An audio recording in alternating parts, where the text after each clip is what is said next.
now I'd like to welcome you to today's webinar, Leadership and Development, Providing Outstanding Customer Service. I'm going to hand things over to our featured presenter. He is Executive Leadership Coach and Professional Development Consultant, Mr. Brian Ackles. Brian, you now have the floor. Thank you very much, Kelly, and thank you very much to everybody who's listening to this. This is a topic which is near and very dear to my heart because customer service affects everything that we do, whether it's in our personal lives or in our professional lives. Customer service touches us every time we interact with another person, and this is really a key understanding when we think about customer service, is that every single interaction we have with people really is about customer service. So what is customer service? So simply put, it's providing what a customer expects in a way that adds value to their relationship and enhances the perception and image of the service provider, yourselves, and the organization that you represent. So it's giving the customer what they need, at the same time making your relationship and your organization shine in their eyes, is a different way of putting it. As I said when I started talking about this, we need to see everybody as our customer. And customer service isn't just about the transaction. If you think about going to a grocery store, you go up to a checkout counter, and the person swiping your groceries through and scanning your groceries and bagging them for you, they're not just carrying out a transaction, they're providing you a service. When you're dealing with a person in your office, an admin assistant, they're providing you service, and you're providing them information, and you're providing them a service as well.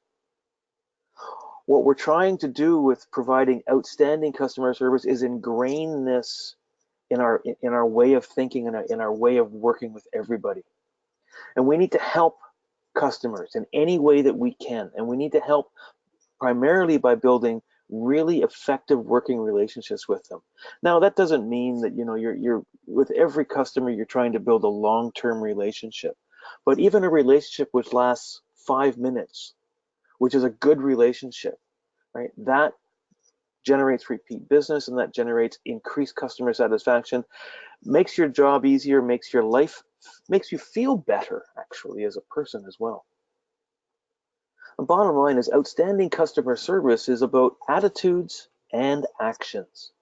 It's how we see people, it's how we treat people, and it's how we follow through with people. And it's something which is very genuine in the way that we deal with people. So who are our customers? So traditionally we think of our customers as those people that we provide goods and services to outside of our organization. And these are the external customers. We all have people that we provide something to. We're in business, we do something. My customer base is the public safety community in Western Canada.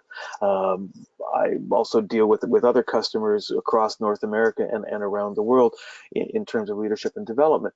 I have customers everywhere. Internal people inside your organization are also your customers. You serve people inside your organization. You provide information to them, you provide outputs to them, you provide reports to them, you provide tools to them. My boss is my customer at work. I provide a report to him every week, and I need to make sure that I understand what information he needs so that I can tailor the report appropriately. He gets a lot of information from a lot of different areas within the organization, so I need to make sure that he has the information he needs for what I'm responsible for and what my teams are doing. It's the same way as people in finance. Are they my customer? Well, yes, they are, because I'm providing them information to help me with procurements. Am I their customer? Absolutely. They're providing me the services to make sure that the financial transactions that I'm dealing with, both from my own personal getting paid perspective, but also the way that we're treating the other parts of the organization, the procurement policies that we deal with, etc. It's the same within a communications group. Our communications function, they look outside. I provide them information as well. So, I mean, I'm providing a service to them. They're asking something from me. So again, we have this customer relationship. And if you critically look at your own organizations, you can find these internal customers very, very easily in everything that you do. And it comes back to treat every person you deal with as a customer. So customer service providers, and we've already touched on this, every job in every organization has a purpose. Very few organizations employ people that have no purpose for being there. I know we've seen Office Space and movies like that, but the reality is everybody has a job and they're at a company for a particular reason. And every purpose serves a customer, whether it's directly services an external customer, indirectly services an external customer, or directly services an internal customer, or indirectly services an internal customer. The thing is, everybody interacts and makes a difference to somebody else in the organization, no matter what their job is. And there is no role in an organization that does not impact somebody else in the organization. And that's a crucial understanding when you're thinking about providing outstanding customer service, is to recognize that within your own organization is a good place to start. If you're providing excellent customer service and outstanding customer service inside your own organization, and if you don't really deal with external customers, that's fine. But if you're making people's lives better, those people that do deal with external customers, then you are indirectly providing outstanding customer service to an external customer. Everything fits together and everything is generated in an organization to an end goal and end result, which is providing excellent and outstanding customer service. Everything we do, every way that we do it, matters in terms of how our customers feel about us. And it's very, very important if you think about repeat business, about your customer, about your organization's reputation. And in this day and age of social media, our reputation is only, it's damaged by one tweet. So it's critically important. We're conscious of these attitudes all the time. Think about when you're meeting people for the first time, particularly if you're dealing with external customers. And it applies equally well to internal as well. But think about first impressions. How do you feel when somebody greets you with a smile, with a warm greeting? How does that make you feel? It should make you feel, it probably makes you feel good. I mean, I know it certainly makes me feel very good when I'm meeting somebody for the first time, and I'm whether it's as a professional business relationship or whether it's just whether it's in a retail environment, it doesn't matter. If somebody greets me with a smile and a warm greeting, a sincere greeting, that really makes my day. It really makes me feel a lot better about doing the thing that I'm doing or meeting with the people that I'm meeting with. Being positive and friendly shows that you value the person that you're talking to, you value your customer. Being courteous and respectful, this is important for all customers. Common courtesy and pure, simple respect. Everybody needs something. Everybody wants something, and everybody wants to be treated and feel that they're being treated a little bit specially. And positive welcomes really create emotions, positive, powerful emotions. And these emotions really lead to more loyal customers. How likely are you to go back to an establishment? And we'll simplify this to a retail establishment or a restaurant, where you have been provided outstanding customer service from the time the time you walk into a store to buy something, and from the time you leave. You have been treated in a way which you feel respected, which has provided added value to you. You got a fair price. You found what you needed. How likely are you to go back to that establishment or recommend that establishment to somebody else. Very likely, and this is what all the research shows, this type of emotive connection that you get from outstanding customer service generates repeat business. Working with customers, internal and external, you need to stay positive. And being positive can be hard. There are days when we just don't feel as positive as we might other days. Some people struggle with this more than others. However, there's an interesting feedback here, and it's a really powerful feedback loop. If we work at being positive, that decision to act positive actually helps our thoughts become positive, which then makes it easier for us to be positive. So it's a really, and it's kind of a play on words, it's a positive feedback loop. And the same thing is true, if you're being negative, you get the whole thing. If you're negative, other people will be negative, and it reverses. So it does work both ways. In any situation that you're in, you can look for some positives. There's usually something, and it may be a bit of a stretch to find something, but there is some positive. I'll give you a very simple example. About 2 years ago, I was trying to get internet service to my residents, and I had a choice of 2 different providers. One was the local cable provider, and one was one of the local telephone companies. So I called the cable provider, and I previously had service with them. I knew that they had service available to where I live, and I took 3 weeks back and forth with their customer service department, and where they finally said, we cannot give you residential service. We can only provide you business service. It's going to cost you twice as much, but that's all that we can do. Now, it was not what I wanted, and I said no, absolutely not. But what was really interesting was that this person that I was dealing with, their customer service person that I was dealing with, actually suggested to me that I should call the local telephone company because they were more likely to be able to provide me the service that I wanted. So this person knew that they could not do what they needed to do for me as a company, but they went and told me that in order to satisfy my need, I should go somewhere else. Now that's kind of an extreme example of customer service, but I'll remember that company and I'll remember my interactions with them. And I deal with them on a professional basis all the time. And I like dealing with them because that type of customer service attitude pervades the organization. It didn't turn me off that I couldn't get my internet service from them. It was disappointing, certainly, but it was, very gratifying that they suggested a solution for me. So a positive in that situation was, I didn't get what I wanted, but at the end of the day, I got a good recommendation, and I still deal with this company because of the way that they dealt with me.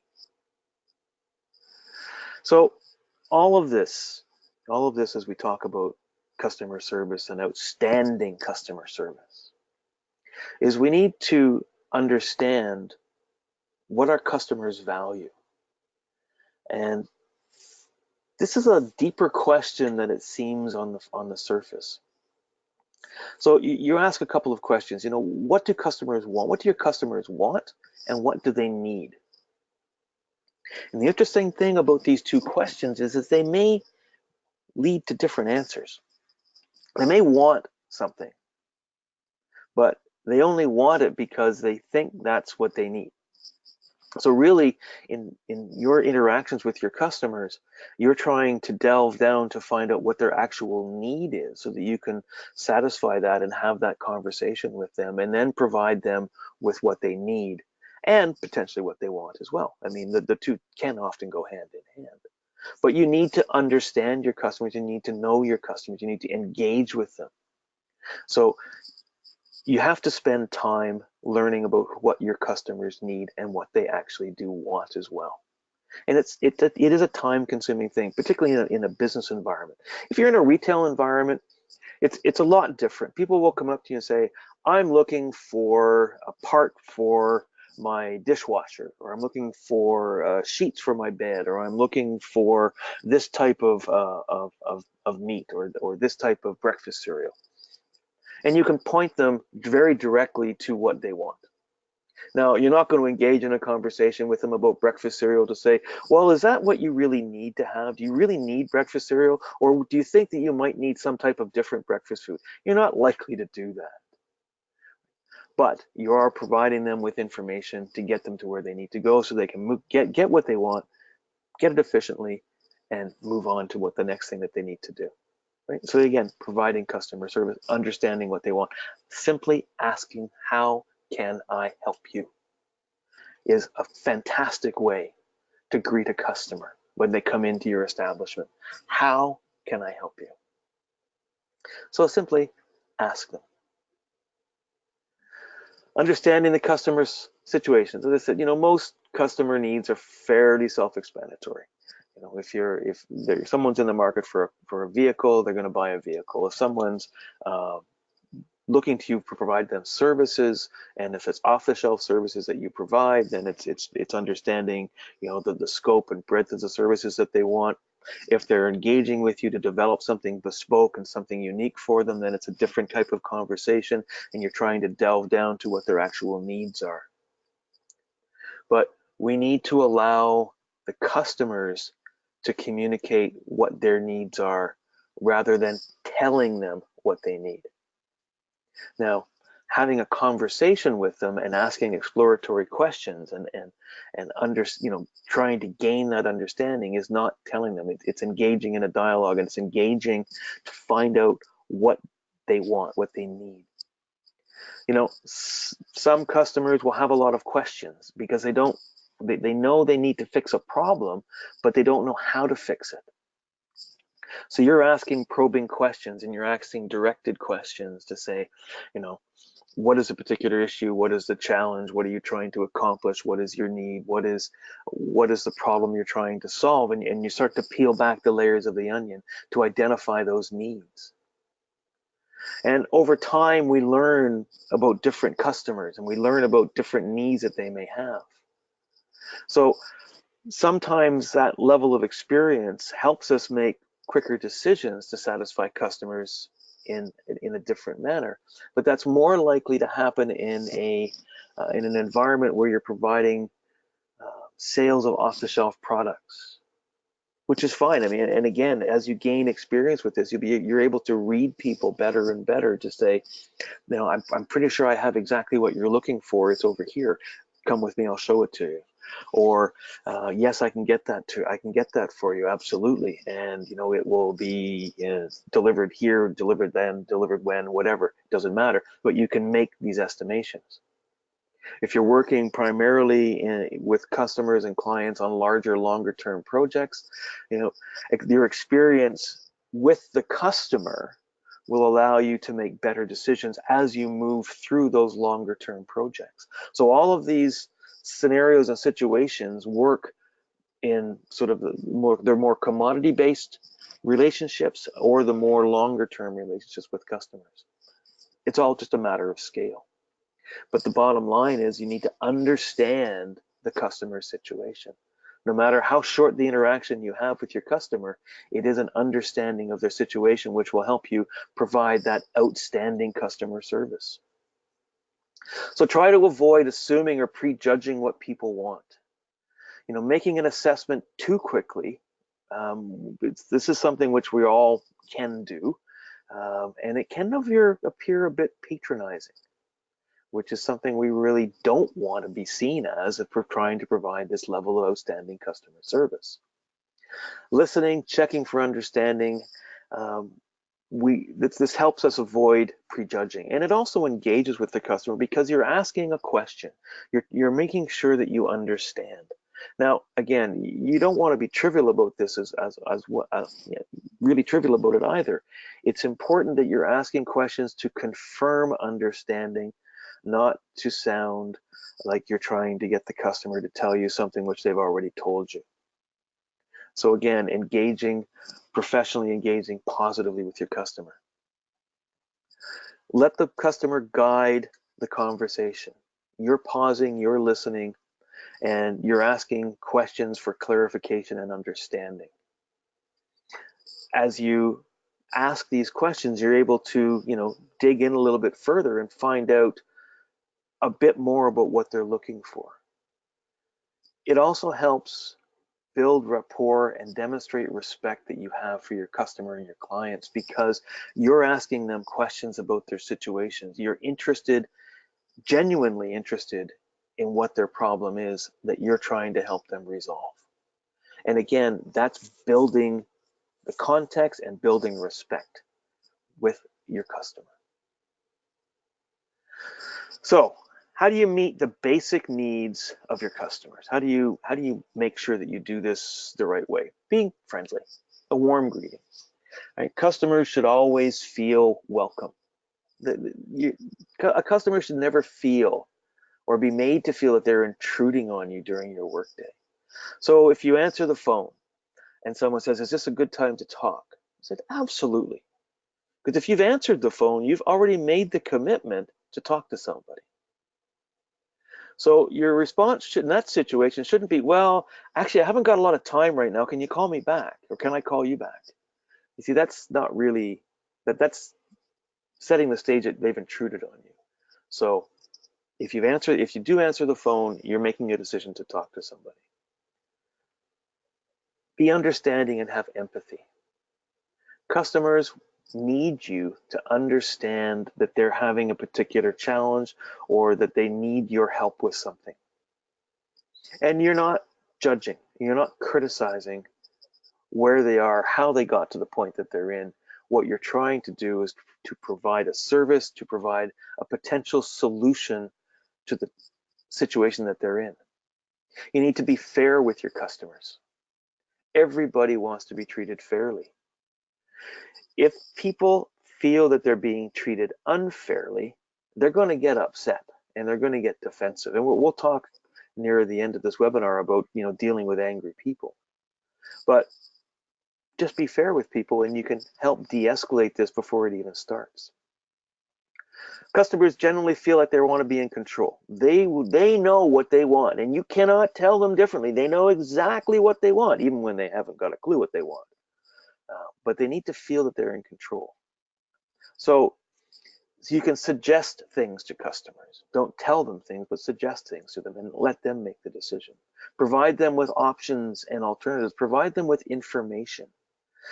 You're knowledgeable about the things that you do and the things that your company offers to your clients and your customers, internal or external. You have that knowledge. Share that knowledge. Share that information with people. That way, your customers are more informed about your products and services. The more informed they are, the more likely they are to provide you with the information you need to help them as well. We often hear people talk in situations of customers about the need to exceed expectations. What does that actually mean? How do you exceed someone's expectations? Excuse me. It's not always possible, but what is possible is to come at every situation involving a customer with an attitude and a mindset that you want to exceed their expectations. Now, the reality is, of course, some people have unreasonably high expectations and there's no way you're going to exceed them. But you don't think that way. You think that, yes, I'm going to exceed everybody's expectations.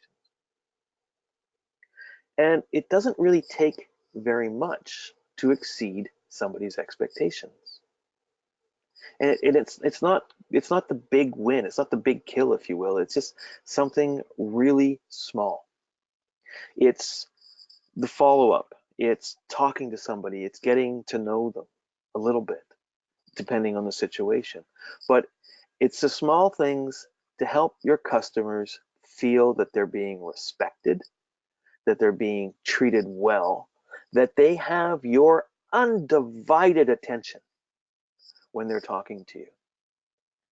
So that they see that you respect them and that they see that you're genuinely interested in helping them resolve the problem that they have come to you with. All customers have a problem. They're looking for something, they don't know what they want. It might even be that they just don't know where it is, but they have a problem and you're there to help them find the solution in the best possible way that they can. If you have a chance to get to know your customers over a longer term, remember something about them. Remember, make a note about the last time they called. All of our call handling systems now, they all have notes about customers. And so if a customer calls in and said, I'm calling about account number 3573764, they're busy typing away, bringing up that person's records. And the person answering the call handler is saying, yes, Mr. Ackles. Yes, I see that you talked to us about a month ago about that situation with your internet, for example. And did you get that resolved to your satisfaction? They're asking something that's about remembering me as a person. If you promise to follow up with them, or if you simply do follow up with a customer when they've had a problem that you've helped them resolve, pick up the phone and call them. Send them an email if it's more appropriate. Find a way to contact and follow up with them. I take my car into a dealership to get it serviced. There are lots of great mechanics around, but the dealer is close to my work. They do a great job. I take it in there twice a year. They do the service for me. It's fantastic. It might cost me a little bit more, but the customer service I get from this company is absolutely outstanding. When I book the appointment, they tell me, yeah, you can drop the car off. When do you want it back? Do you want to wait, etc.? They ask me all the right questions, and they ask every single time. They don't assume that I'm going to do it the same way every time. When I get my car back, it's clean. It's been cleaned inside and out. They explain all the repairs to me. If there's any maintenance that they expect me to have to do at the next interval, they tell me about it so I can plan for it. The next day, or at most 2 days later, I get a phone call from the dealership saying, just following up on your latest service, how was it? Was there any issues, were any challenges? And every single time they do it. And maybe once every year or once every couple of years, they'll ask me if I wouldn't mind filling in a survey for the manufacturer about the service that I had from their dealership. And I'm grateful to do it, and I'm very happy to do it. But that's the level of follow-up. And those little things, that's providing outstanding customer service to me. And there's nothing much. They're little, small things. And it makes a big difference to how I view them as an organization. Little things, exceeding expectations. It all helps generate return business. The more positive perceptions we create, the more loyalty we create with our customers. We treat them with respect. We engage with them as people, as human beings that have an issue. We understand their needs, and we're meeting their needs, and we're trying to exceed their expectations in any way that is memorable. The biggest thing in business is to keep your customers that you've got while winning new ones. If you lose a customer, it's expensive to get new customers. It costs generally about 5 times more to attract a new customer than it does to keep an existing one. Think about that. 5 times more to attract a new customer. So outstanding customer service is not just a good human thing to be doing and a nice thing to be doing. This is based in good, solid business sense. What we're trying to do is to make sure that we have return customers, that we're developing a relationship with people, that they want to come back and they want to work with us again. Because for the most part, our customers have options. They can go somewhere else for products and services. They may not want to, but if they're not being treated well, they may feel that they're being forced to.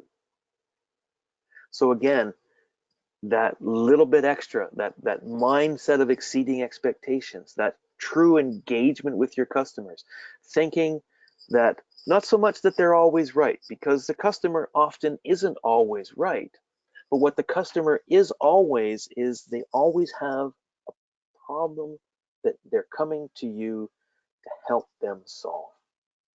And if you understand that, and if you delve into it, you will win customers, you will continue to retain your customers. So again, good, solid business sense around this. Now we interact with customers face-to-face, and we interact with customers by phone and by email. Now, there is a whole study about how well we interact with people, and face-to-face, in-person interactions are obviously the best way to build rapport with customers. However, we do not live in a day and age where we can spend our time going out and meeting every single customer every time we have a question or an interaction with them. A lot of times we're dealing with people solely by phone and solely by email. And it's not as easy to interact with people on the phone. You have to work at it, and you have to work at creating the right impression with people when you move away from face-to-face, because you're losing the richness of the face-to-face communication context. So when you're connecting by phone, you're very much dependent on the pitch, the pace, the tone of your voice, and the choice of words that you're using with people. I'll be honest with you, it's no different than what's happening right now when you're listening to me. I could talk in a very flat, non-pitched tone of voice, and I could go through this and I could use the same words that I've been using. But it really wouldn't be very entertaining and very informative for you, and it wouldn't be very engaging for you, because I can't emphasize enough how you have to engage with people. We need to focus on people. We need to focus on their drives and their desires. We need to be successful. We need to focus on the relationship we have with them as much as we need to focus on providing them with that service or providing them with that product that is going to be the end result of this interaction. So you have to work at it harder. You need to choose your words quite carefully and avoid speaking too quickly. A lot of people lose the plot. They don't understand when you speak too fast. So slow it down, ask lots of questions, clarify for understanding. If you have to plan further meetings, set the time for it, etc. But again, you're dealing with somebody over the phone and you've only got your voice to do it with. They can't see you. But one of the things that they can do over the phone is they can hear whether you have a smile on your face. And it's really interesting. You can pretty much tell if somebody's grumpy on the other end of a phone line with you. Whether they're saying the nice words or not, if they don't have a smile on their face and they're not positive and they're not being positive, then the words don't match the tone. There's something wrong. It's kind of like verbal body language. So when you're talking to people, when you're talking to your customers and clients on the phone, be positive, have a positive attitude, and have a smile. People can hear a smile. It's a weird thing to say. So you need that extra effort. Don't take long silences. If you're working with customers and you're working with them to bring them through a process, make sure they understand at each step of the way what part of the process they're in, what they're doing, why they're doing it, and what's going to happen next. And if you can't resolve a particular issue while you've got them on the phone with you and you have to schedule a callback, schedule it to their convenience and make certain that you follow through with what you promised to do. Because again, you're simply a voice on the phone. They can't see you. They don't see you. They don't know you as a person. They can't tell from your body language that you truly empathize with their situation and that you will follow up and that they can trust you. You need to earn that trust, and it's a lot more difficult if you're just dealing over the phone with people. But you earn that trust and you show respect by following up on your commitments. So again, you need to work at this a little bit harder over the phone, but it can be equally as effective. Now we come to the evils of email, and I choose those words pretty carefully because electronically, we're connecting more and more with people via email. I receive a tremendous amount of unsolicited sales emails as a result of the professional position that I have as part of my life right now. They are annoying to the extreme because I would say 95% of them are poorly worded. 95% of them try to make an emotive pitch in the first couple of lines. Every single one of them is addressed to me in a role that I don't even have in the organization. They're making an assumption that I deal with a particular part of the organization that I don't deal with. So reaching out to somebody via email is something, if you're cold calling to create customers, I don't feel that it's as effective as it could be. You need to be also very careful of your written words when you're working with people and you're working with emails, because language can be interpreted very differently by different people. So you need to be very professional, and you need to avoid using short forms, acronyms, etc., things that are colloquial to your area of the world. So this is the idea of netiquette. Right? Avoid ats or hashtags in your written communications. In business communications, it's really not appropriate. You're really trying to take as much care communicating over the net and through social media, through email, etc., as you would on face-to-face or on the phone. I don't know how many of you would actually spend time talking to a business colleague going, hashtag funny. If you're dealing with a customer face-to-face, you're probably not speaking that way. You might be, but you're probably not. Depends on the environment. It depends on the type of business you're in as well, I suppose. But again, if you're dealing with clients and you're dealing with customers and you're building long-term relationships, it's a very professional type of communication. It's very clear. Don't pretty it up. Don't flower it up. Be clear, concise, and professional in your language, in all your interactions, and particularly when you're online, email, Twitter, text messaging, whatever you're into. Again, keep it professional and avoid the colloquial terms. Understand in a global environment where you're maybe dealing with a lot of people where English is not their first language, or whatever language you're working in is not that your customer's first language, that you need to be very precise and clear in what you're communicating. So again, netiquette. Choose your words carefully. Again, email, it's the lowest bandwidth communication. It's very hard to express meaning and intent. Therefore, you're really keeping it very factual and very, very clear. You want to avoid ambiguity. You want to avoid misinterpretations. We've all heard the stories. We've all seen the things coming over Facebook and through other social media about misinterpreted communications. Be clear, be genuine, and be unambiguous. And again, follow up.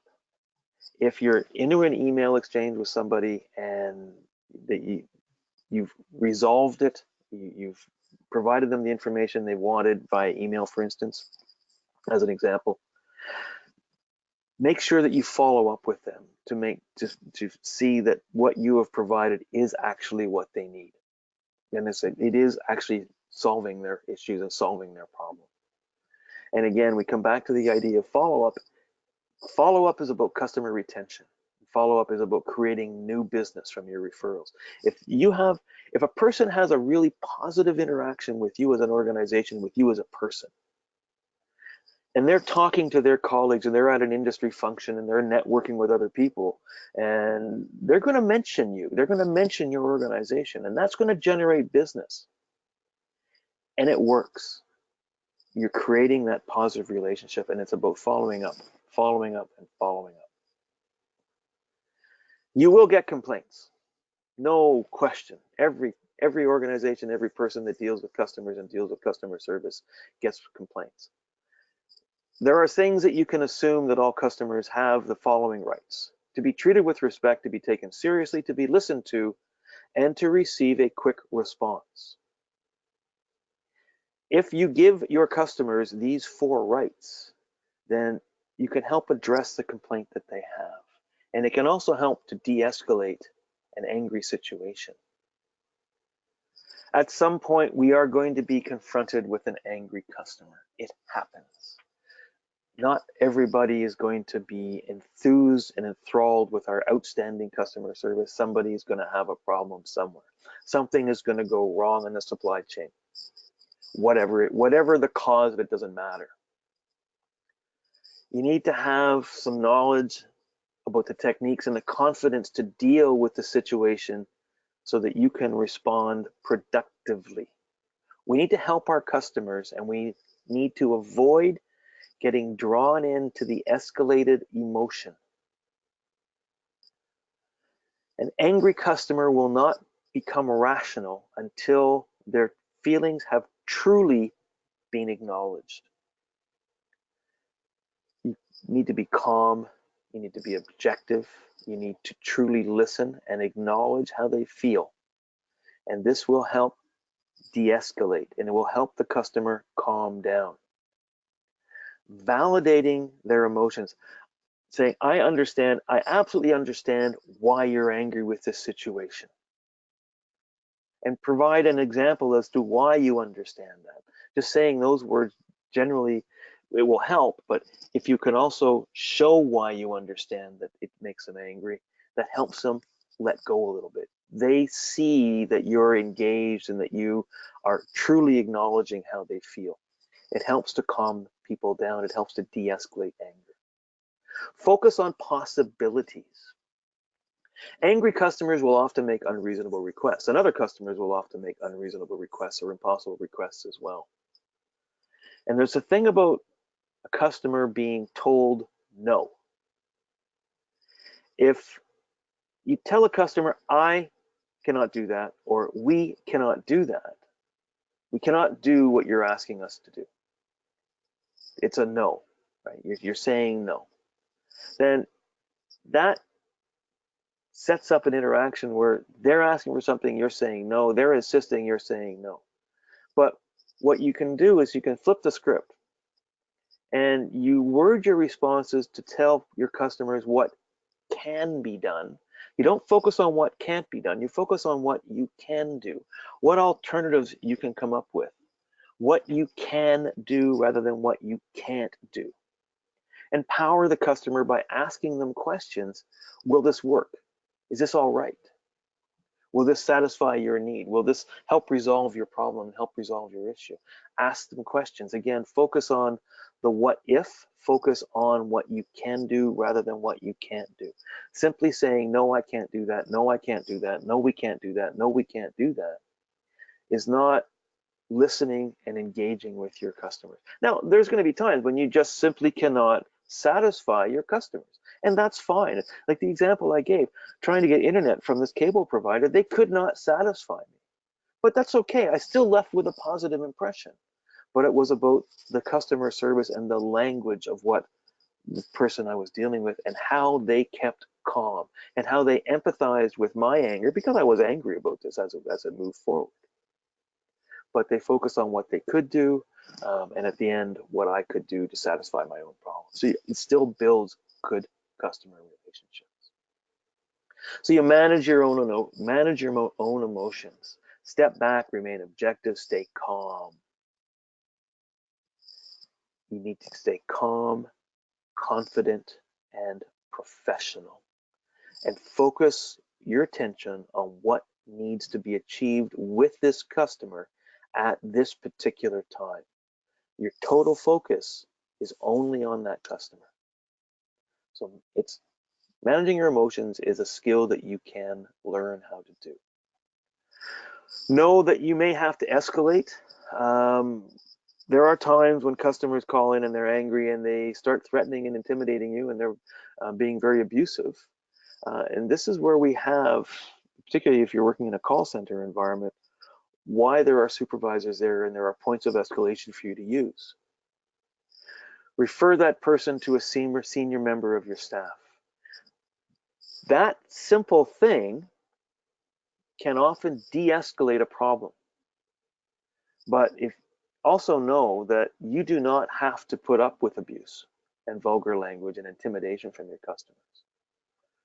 There are other remedies which, if things get bad enough, we could get into, but what will, in the interest of time, I won't dive down that rabbit hole too far. Just suffice it to say that supervisors are there and senior management is there to provide support in situations like this. Now, hopefully we don't have to deal with them. If you're not working in a call center environment, but if you're working in a retail environment or a point of sale environment, then you could still be subject to this as well. And again, this is what other staff is there to support you with. Get managers involved, get supervisors involved in these situations. So fundamentally, what we're trying to do is create a memorable customer experience. We need to meet the needs of the customer. We need to go the extra mile. We need to exceed their expectations. Giving them more than they expect keeps them coming back. And when our intention is always to give more than what customers expect, if it's the way that we think, we will always deliver that awesome or outstanding customer service that stands out. And it gets remembered for all the right reasons, because we have exceeded expectations.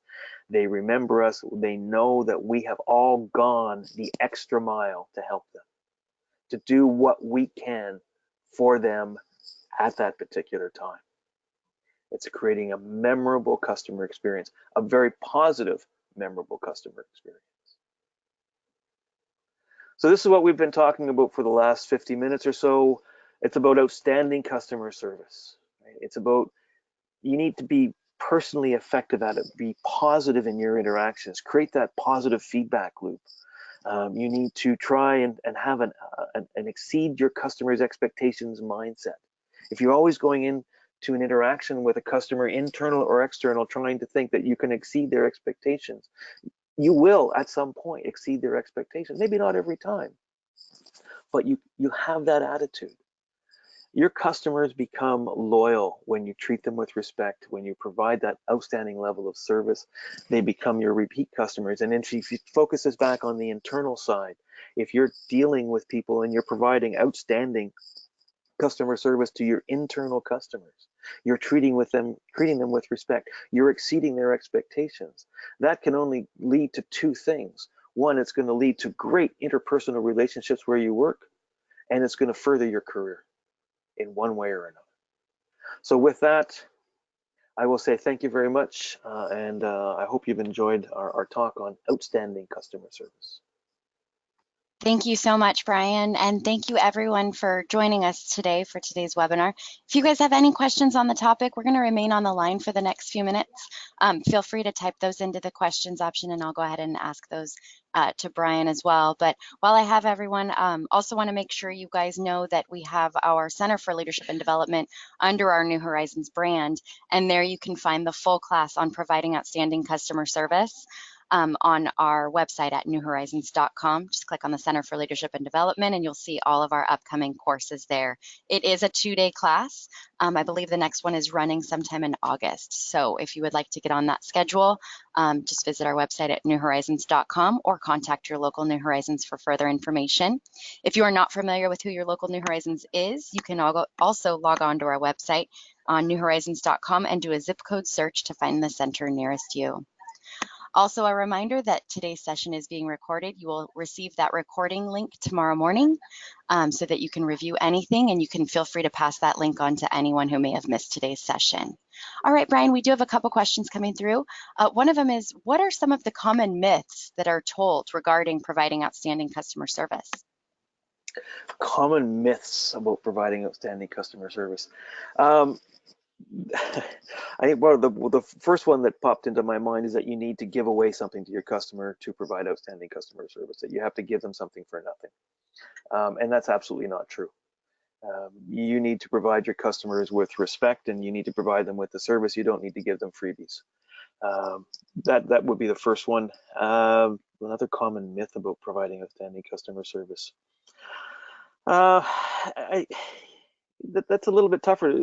One of the things that does come to mind, though, is that there is an expectation that you need to always say that the customer is right.